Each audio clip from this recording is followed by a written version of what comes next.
Every year, Muslims celebrate the world's largest and most popular feast, the Feast of Ramadan.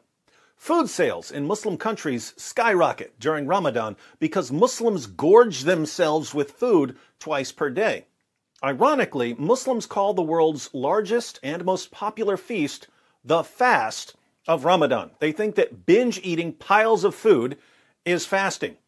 Apparently, during Islam's holiest month, words mean the exact opposite of what they normally mean. And if words mean the exact opposite of what they normally mean during the fast of Ramadan, what should we expect from the religion of peace? We should expect a big pile of dead bodies. And that's exactly what we get every single year. Glenn, over at thereligionofpeace.com, keeps a running tally of Islamic terrorist attacks, and during Ramadan, he also tracks terrorist attacks carried out in the name of other religions and terrorist attacks carried out by right-wing extremists and anti-Muslim extremists. Keep in mind, for the past 2 decades, whenever we bring up Islamic terrorist attacks, we always get reminded that all religions have their extremists and that the real threat is from right-wing and anti-Muslim extremists. If that retort is correct, then the data will obviously confirm it. When we compare the number and severity of Islamic terrorist attacks with terrorist attacks carried out in the name of other religions and ideologies, we should see some striking similarities. We should see adherents of other religions launching proportional numbers of attacks.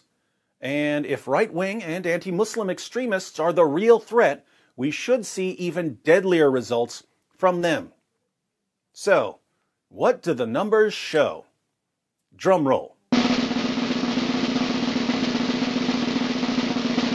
During the month of Ramadan, 2020, in the name of Islam, there were 175 terrorist attacks.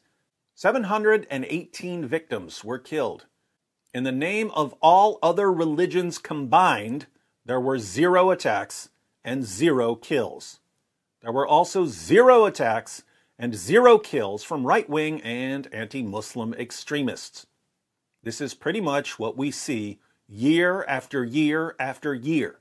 We occasionally see 1 or 2 attacks in the name of some other religion or by some extremist, but these attacks are always dwarfed by Islamic attacks.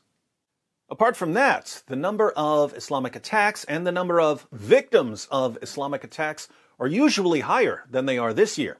The collapse of ISIS combined with the outbreak of coronavirus led to a significant reduction in Islamic terrorist attacks in 2020. But even with the collapse of ISIS and a global pandemic, jihadis still managed to crush the competition. That's dedication. The question that should arise for anyone who's concerned about the future of human civilization is, why does Islam consistently and invariably produce vastly more terrorist attacks than all other religions combined?